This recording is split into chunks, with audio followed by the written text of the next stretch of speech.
coming up on the Crazy Jamaican Boy podcast. You see, the concept of closed mouths don't get fed. It is more real than you can ever imagine.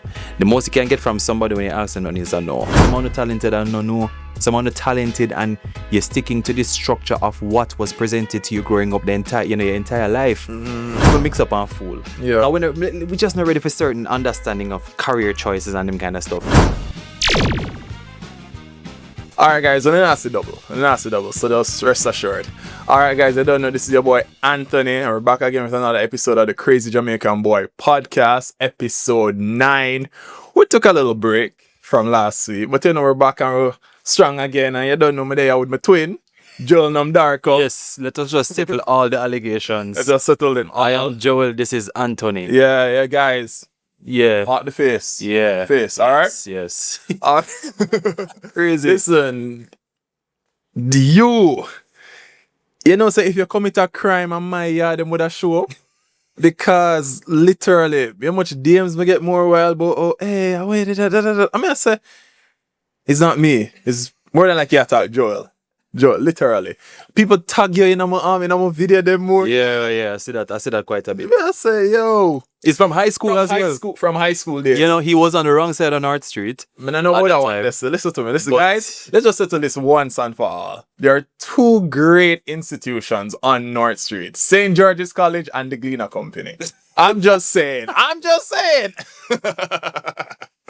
Alright, we don't know nothing but love and thing, you know, for us. Okay, see, brothers. And by the way, a Georgian founded your school. I just want to put that out there. No, man, that's fine, you know. Yeah. And then the fact that we're still younger.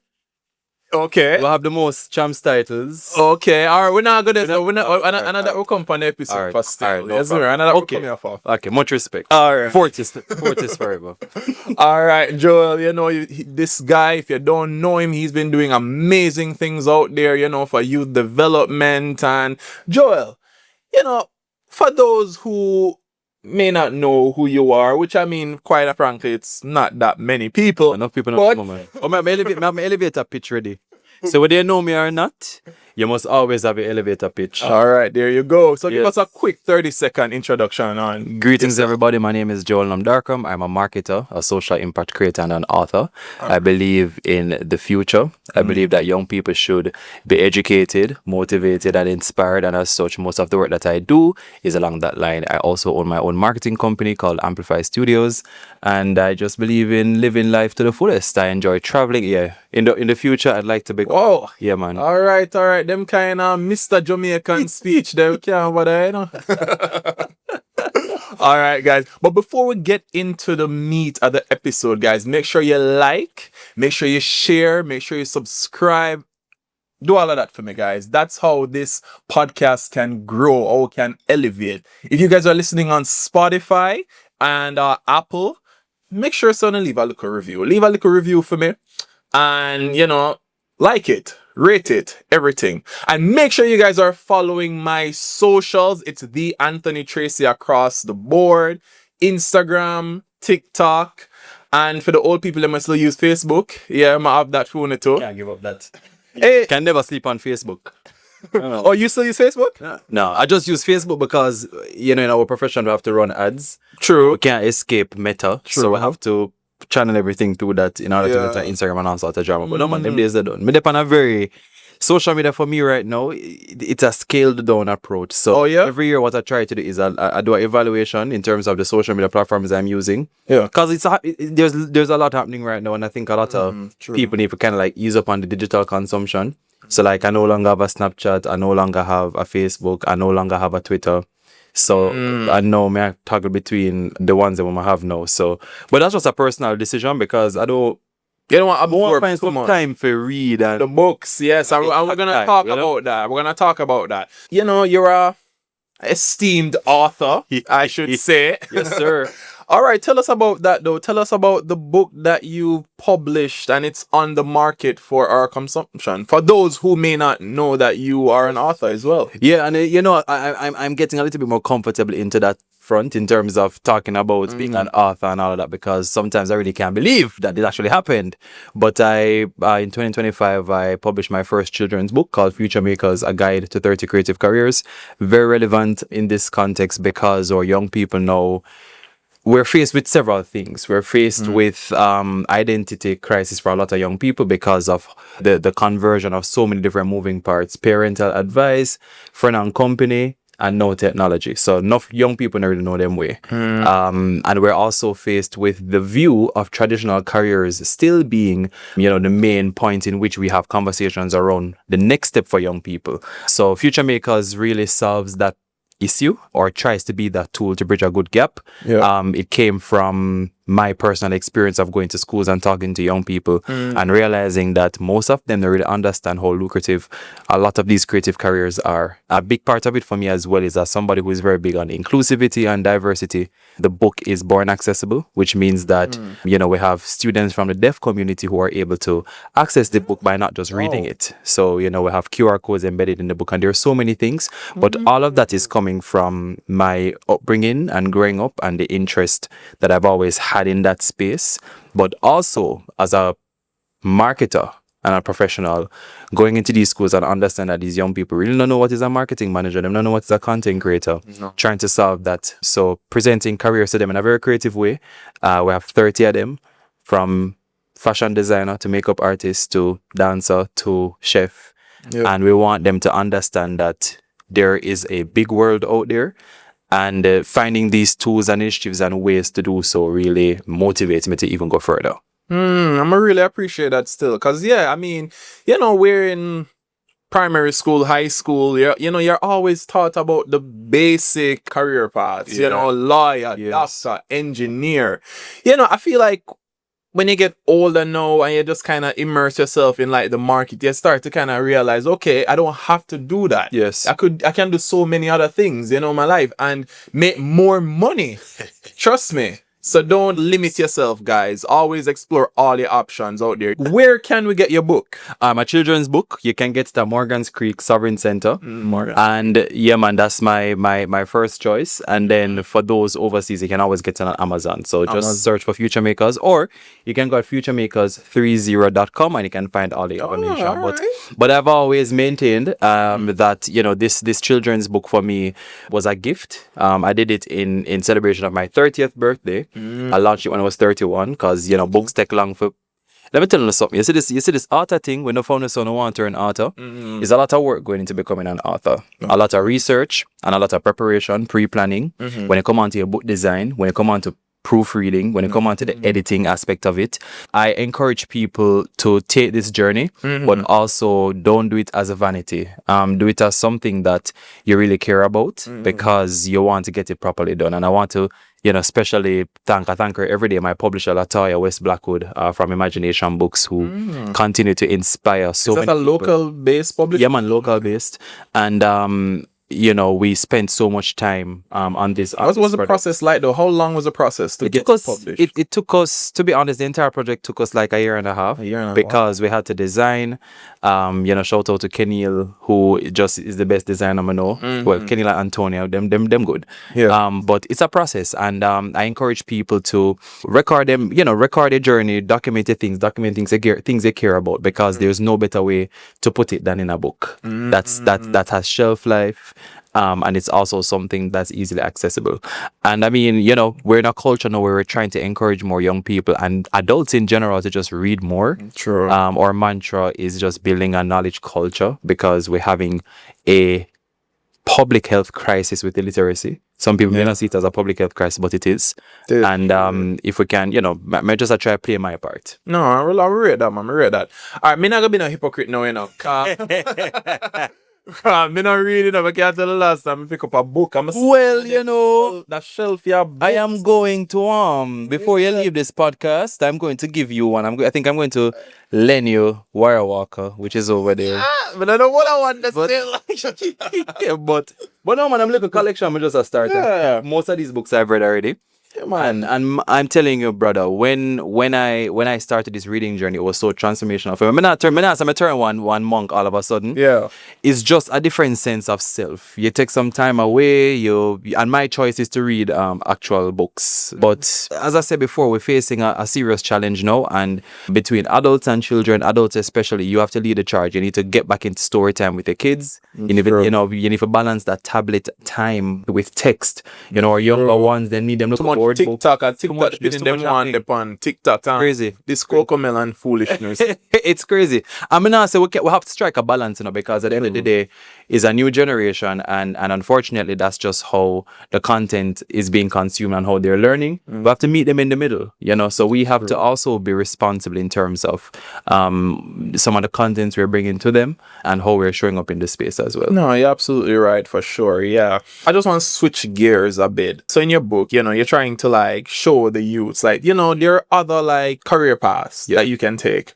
What about the youths that enter these career paths? They try to transition from their schooling, tertiary education, secondary, whatever, their schooling, and then to enter that workspace, the work field now. Because I know that a lot of youth, a lot of people, they struggle to kind of navigate a lot of these corporate spaces. You know what I mean? And I know you are the guy to speak on that, I'm blessed to have had the opportunity to. When I was in high school, I was discovered by a brand. And you wanna share what brand? Yeah, man. It was at the time it was Yellow Pages. Yellow Pages. And they were going through a whole rebranding, and me with my little enough self entered the competition, and I won. Oh yeah. It was a modeling thing. It was the first and last time I ever model. Oh. Yes, everybody asking me if I'm going to be a model now.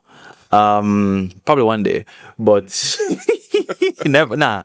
And no, man. And I did it, and I was in high school, and it was a nice global campaign that I did, and it was beautiful photography, video, TV, and that kind of stuff. And I kept in touch with the company. So when I finished high school, I went to university, and it was time for my internship. I reached out. So I'm giving you that background information because every work experience you get is because of personal ambition. You see, the concept of closed mouths don't get fed. It is more real than you can ever imagine. The most you can get from somebody when you ask them is a no. So before you even reach into the transition of understanding corporate and getting into the space, no, it's a little bit more difficult or challenging to prove yourself fresh out of university moving into corporate. Because what you have are these young prodigies now who are gaining work experience while in high school. My niece is one of them who started to express interest in marketing in high school, and I was there kind of helping to guide her. When she had her in grade 9, grade 10 doing her projects, she come to me bounce ideas and kind of stuff. When she started university, I called one of my friends who has her marketing engineer. She can't work with me. Me too awful. So I call my friend who have a marketing agency, and I say, my niece ripe and ready. Yeah. And my niece started working in first year. Now she's in second year. She has pretty much a part-time, full-time job situation going on. By the time she graduates, she would have already amassed at least 4 years worth of marketing experience. And if she say, okay, the agency, she want to move on from the agency or whatever, her resume is more impressive than her classmates because of personal ambition that started from high school. True. And now she put that to work and action. True. That's right? But here's my thing though, Yeah, you might have the personal ambition to, but then she know you. Knowing... She have the resource. She has the resource and she has the advice. Yes. So, that's why we have to say, it's links at the end of the day, She have that little linkage there with you, so you could have made the phone call and help her. That's not to downplay. No, man, absolutely, because you're right. No, you're right. Do that. You're right. But we can't also downplay the fact that you are also a part. That's correct. That is correct. But also, I recall when even other young people who would have reached out to me for advice. Probably at the time I never had another job to recommend them to. But what I had was time to sit with them. Okay, where resume, where portfolio. They do have the concept of a portfolio or whatever, and I was able to guide them. And then with that right attitude, plus the drive what them have, they were able to land another opportunity because the advice I was able to give them is, listen, if you're applying for a job, especially if you want to work in content, marketing, comms, whatever, you have to show more than just a resume. You need a portfolio. That's you need true. X and Y. So two things you're definitely correct, but also links without the right attitude also brings disgrace to the recommender. So no, you're right about so it's a good balance. It's a good balance. Okay, that's why I'm saying I'm not gonna downplay what she's achieved, because you have to have drive, you have to have some kind of ambition to do that. But we can't skirt around the fact that, you need links. Links really make a difference. It does. It makes things it's easier. true. Because even when with hiring and all of that, you half the time some of these other people put out in the paper, them already know what them I get. Unless there's like some serious scrutiny of the person where I run HR very ethical. It not getting away. See there? But also see the guys that hear it from the it's true. The corporate. It's true. All right. But also you can sit back and say you don't have no links for whatever, because what are you doing to garner the links? Are you going into the right networking spaces? Are you showing up correctly? Are you actually building relationships with people that's not always beggy? Because sometimes a lot of professionals who are in their careers are also looking on how they can contribute laterally to people. So you are asking me for work, or you want a recommendation from me. Yeah. What you can do for me? Come help me set up my LinkedIn. Come take 2 pictures for me now. Come give me a little. Me not understand the social something. You can help me with my Instagram. True, so you also have to figure out how can you get the links. How can you activate the links in your favor? That's as well. true. You can't just beg. So you have to know what you do, and you have to time serious now, and people time precious. No, that's like so you have to know. That's right. You have to know what you do. Cut out that little beggy thing, there, man. Me like the beggy. Must have little outlook. Some merit, some metrics. True. Some metrics need for the day. You can't just have big. So you have to. No, let's be real. You have to understand that the moment you ask someone for help or support, you have to go in with what you can do to help as well. And helping doesn't always have to be what you think. Helping can literally be some skill sets where you have, whether you can help with admin, whether you can help with social, whether you can answer the phone for them, whether you can help managing them calendar, whatever it is. Because as a young professional entering this space, there are so many other people. We see the crisis sometimes when you have all these university graduates and limited jobs. You have to create some of the opportunities sometimes. No, you're absolutely right. No, for sure. I agree. Use your talent. Completely. Tap into your talent. Someone who's talented and no. Someone who's talented and you're sticking to this structure of what was presented to you growing up your entire life. Someone who can do some really beautiful painting. Someone who can do some have to think beyond that. If we can start instilling in the next generation that, listen, these are viable options. A lot of these kids are so creative. The kids I've been meeting on this journey is just so fascinating, and they just need an outlet. Yeah, that's all they really need, actually. So like we're talking about like entering the corporate space now. You just graduate and you finally secure that job. In your experience, how do like a young professional like navigate this space like early on? Like, do they transition well? A big thing for me, every young person me meet, I tell them have to know themselves. You see, when you know yourself, it's easier to navigate life generally. Yeah. When you know yourself, you kind of know your roadmap. You know that, okay, this is a specific career path I want to take. True. Or this is a career path I want to start experimenting with. What that does is it helps to guide you in terms of who are the right people to talk to. So when you're entering the workspace, let's say fresh out of university, it sometimes can come across, it's going to be a big learning curve. Yeah. Especially if you weren't exposed via apprenticeship or internships prior. If your first day of going to our office, you're going to have a learning curve. But my thing comes back down to, in your formative years of building your career, it should be learning. You have to try and learn as much as you can. True. You'd have to try and apply scenarios and experiences and learn from them as best as you can, so you can become a better version of yourself. So if you have that mindset entering the space, navigating it would not be difficult. You cannot go in with the idea and the drive to move fast and make it quick, because life is humbling. So you have to know that what your game plan is.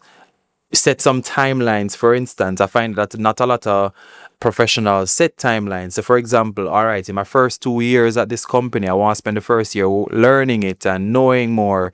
And in my second year, I want to be able to apply certain things. And then by the ending of my second year, I want at least a promotion. What happens? What kind of work goes into promotion? You know, when you work somewhere, your job description or your main tasks sometimes becomes 60% because the other 40% is learning people's personality. Yeah. Supporting other teams, you know, etc. And then you have those individuals who say, fuck this now. yes, me I go focus on the decent. Me I go focus on me I go focus on entrepreneurship. Me I go try something different. Me I go try be innovative and come up with something new. I'm going to build this new business. I'm going to build this new company. And kudos to them for doing that as well. You know, I think you know, I was very shocked when I eventually became an entrepreneur because I always see myself I moved from an intern to a CEO, and then when I go retire and go lay down, the journey they cut quick, and then I have to turn an entrepreneur, and I'm like, wow, you know, this is a whole different world of navigating. But you know, there can be a Bible or a guide of ways in which you can navigate the workspace. Nothing comes back down to understanding who you are, setting some clear timelines, some smart goals, and understanding that at the end of the day, every experience, whether positive or negative, is something that helps you to move forward. I agree for sure. And there's this thing that's been emerging. That's on, you know, it's kind of growing. Yeah. You have a lot of these like young professionals. They're trying to like, you know, establish their own branding, personal branding. Yes. You know what I mean? But then there's also been kind of like some pushback towards that because a lot of these companies now, they're starting these old social media policies now. So would you advise like a young professional that's, you know, coming into this space to develop their personal brand? I think it's important, but we also have to learn emotional intelligence as well. Like we have to know vibes and we have to know energy. All right? Building a personal brand is something that I 100% support. And when we talk about personal brand, we're not talking only about you wear yellow every day, you wear red every day, you wear you wear Nike. Yeah. You know, just how you look. Personal brand is way more than how you show up physically. True. It's how you bring yourself. It's in terms of confidence. It's how you're able to align on different projects and initiatives. It's how you tap into that core business side of you or that side of you that's social impact driven. All of that come together make a personal brand. Sure. No, a lot of companies, if you're in corporate, a lot of companies are not ready for that conversation because companies are still struggling with the background master mentality where if you're not at work, you're not working. We see it now where in COVID, so many people had to work remotely. The job still got done, but now we have resorted to the same thing that we went to. We would have thought innovation would have happened. So let's establish that a lot of companies see productivity in being in person. Yeah. Meanwhile, enough of it they watch Netflix on the clock, right? True. So the personal brand side of it now really is it's kind of like a transit aspect and approach because some companies will embrace it because at the end of the day, you are showcasing you're showcasing my place. So that concept of employee engagement, we have that concept called employee engagement where when you're there at work and I make the TikTok about something, I might office I use, I might Dex I use, and if you feel compelled to showcase that a little bit more. Okay. It's bringing visibility to my company, and some companies are okay with that. One company that does that very well is like a LinkedIn and a Southwest. I have a couple of friends who work there, and them talk about them company every day, and they're the best advocates for them company. Okay. But on the other side, now you have some companies who believe that you may be putting yourself up for poaching. Yeah. So they must say, no, you cannot push your personal brand so much because what if, say you work with this bank and you talk about interest rate and this and that, and the other bank approach you, no, we're not like that because you show up or you show up X and Y. So it is a discovery thing. Some companies are ready, some companies aren't. But for those companies who aren't, you also should not dumb down what you're doing, building your personal self. Because you can separate yourself from where you work based off the content that you do, and also how you represent yourself. Which means your content and probably if I shoot on a weekend, stop shooting things at the people in place. True. Stop using people in internet because it's still for them resource, and you have to figure out what that looks like. But for those companies who embrace it, the smarter ones, to be honest, because employee engagement in a place means people satisfied, people that enjoy it. They will always be ahead. That's really true. But I also want to touch on the ones that, their personal branding is separate and apart from the company. So like, let's say the company is probably doing insurance, and then let's say you are doing OnlyFans, right? That is like, do you believe like a company should be able to like infringe on it? Like, so, okay, like fired by, what do you think? I mean, at the end of the day, the company will always kind of be in there, right? Because you choose to apply for a job to go there. Yeah. And the companies will have very clear code of conduct. What is relative from what's not relative. Right? Fair. Now, what happens is that I'm sure there are people doing OnlyFans, probably in a mask or whatever they might do. But listen, you don't know who. So when you're not gonna do your OnlyFans and say, oh, your identity is to yourself. Yeah.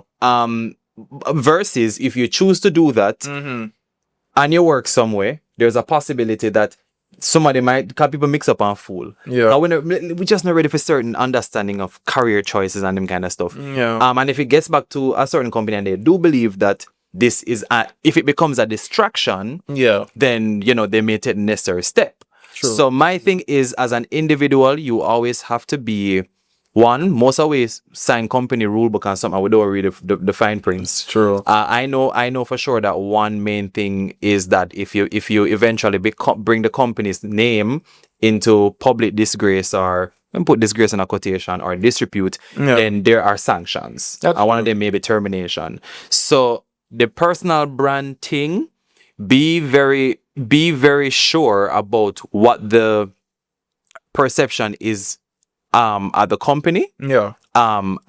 Before you kind of understand how to go full force. And then there are some companies where the personal brand that you have your own little store, you want like a makeup artist, and you work somewhere. And sometimes the company just bad mind, some people in the company bad mind and say you probably have to spend more time at your personal business and build a personal brand before you come focus more. You have to be very clear about the time you're spending, and you have to be responsible as well, because if you already know that it may be a challenge, you cannot take 2-hour lunch break every day. That's true. You must take your 1 hour. That's true. You have to structure your life. So we have to be fair as well. No, I agree. We have to be fair. I agree, but I do think sometimes these companies can be very unfair. Like a lot of times, you have these people where like they'll just speak on themselves, right? They don't mention the company. You don't know where they work, right? But I guess because they become somewhat of a celebrity, sometimes the company will step in and be like, oh, that can't work. It's either you have to erase yourself digitally or work with them. And I feel like that's just such an unfair, I think it's just so unfair. It's a nuanced conversation because it depends. It depends on, so for instance, the chick from, was it Chick-fil-A? There was a girl that went viral on Chick-fil-A. Chick-fil-A? I believe. I don't know if it's Chick-fil-A or what it was, but she went viral because her TikTok became a meeting point of talking about the food at the place that she's working. All right. And she went viral. All right. That would be a problem. She went viral. Yeah. But the content is it's enjoyable. Oh. It's people coming every day asking, Chick-fil-A, not place me, but she works somewhere. And the content that she was doing was helping to generate income for the company because she was telling them what to order, the type of food and that kind of stuff. And HR write her and say, you can't do that. And she gracefully stopped and started reviewing food for other places. It was a big boo-boo for me because if me have an employee who I talk about my brand so much, at the bottom line of a business is profitability. Exactly. Right? And me have an employee who has amassed a huge online community talking about, in a good way, that's food and stupid stuff, right? So stupid. I don't remember which brand, but that was the scenario, and we would say it's stupid, but guess what happened? at the end of the day, the people have them guidelines. True. Because what if at some point down the line, the sentiments become negative? So while we enjoy the positive sentiments and the positive feedback, what if down the line it becomes negative? It brings the brand into disrepute. So them already probably a pre-planned down the line what could happen. That's fair still. But I think if it comes to that, I feel like they could have just shut it down. But I think if it's positive and it's benefiting, I found it odd. Put money in them pocket. I found it odd. Probably them could have just watch it, keep it, put it on, or offer guidance. I think that's should have gone. You don't come from as a PR, because now you're the competitors. Them are benefit now from her content. And I don't know what's her story now, but I know that she was a very lovely young lady. Her content was just so beautiful. And then after that, she started doing stuff for some like Burger Shake Shack. Damn it! Wait, and she still at work for the company. Me no know what going on. That couldn't work. That couldn't work. But it goes to show that at the end of the day, you make a personal decision to go and work somewhere, and sometimes we don't really read the blueprint, and then we get upset when we hear say X and Y. Yeah, it's very important that you do that, but it still doesn't take away from the fact that at the end of the day, we all have a personal brand to build. That's true. We all have our personal interest, and it's pretty much how, based on the space that you're in at the moment, if it encourages it, if it discourages it, you have to know how to mold. Because I have a colleague right now who has a business, a nice, beautiful business that I think will take off the moment she shows her face. Oh yeah, and she has made a conscious decision not to, because is it one of those AI? Oh, okay, man, something we all love, and because of the space that she's in, it's a sensible decision not to. So, and I respect that, because again, you have to read context clues, and you have to don't be stupid. You read and you're supposed to have sense. True. So you must know the context of which you're operating in. That's so true. But wow, it's just so crazy though. You can't like separate your personal from your professional life. I just don't think that the two. I think for me personally, I feel like once you don't let them interact, like you keep them separate, like I don't feel like it should be a problem. I think you're one person. Like me, I cannot waste your way get. Right? I'm not the type of person that's going to have 2 social media accounts. No, it's not about having 2 social media accounts, because over here, so... No, it's not about having 2 social media accounts, but it's just like, alright, like when me did a teach at Japan and him stuff there, you know what I mean? Like, me never really bring my camera from school and I do all them something there. I bring my camera when I go for my excursions and I do my other little things, you know what I mean? That me mean. But I do remember when the students found my social media, and that wasn't nice. But I mean, luckily, I didn't get in any trouble. But the principal was like, because I had followed some of the students them, and the principal some for unfollow all of them, but not for follow none of them, which is fair, which is okay, right? But also, the context in which you're operating in is a little bit different. Because you're in a school setting, and it was, I'm not gonna lie, I did feel some type of way when they discovered it though, because I don't really want to put them see me in that light. You know what I mean? So in a situation like that's different than being in a company, or let's say you're teaching college. Is a different context. So there's an extra responsibility we also have to take. Again, we choose for going at someone like me. For example, I can't post. I choose not to, and I mean it's not in my nature. I choose not to post content with bad word. Yeah, because I'm a struggle with that, because I'm like, what is a bad word? We make up these things. They go Germany and they have the big Bumbleclad festival. And I can't. Germany, I think they have a festival called Bumble, and I'm like, we are still battling. Anyway, that's a whole other topic. Yeah. But I believe that those things. It's not my group chat. I something be a bad word. But guess what happened? Publicly. I made a conscious decision that I will not. There are certain guidelines in which I will operate. I know why.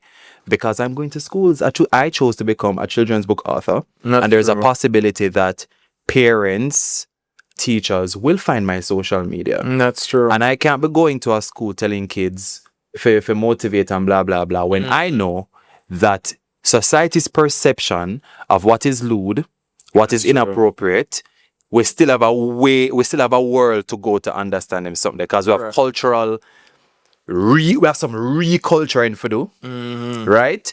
But that doesn't take away, though, you know, from the fact that at the end of the day, I have personal ethics, I have certain thoughts, but because some of my work interact with young people, I know that the parents will find my socials and other kids are also looking on. So me choose to curate my space that way. Yeah. But in the privacy of my life where they don't have access to, which we keep forgetting.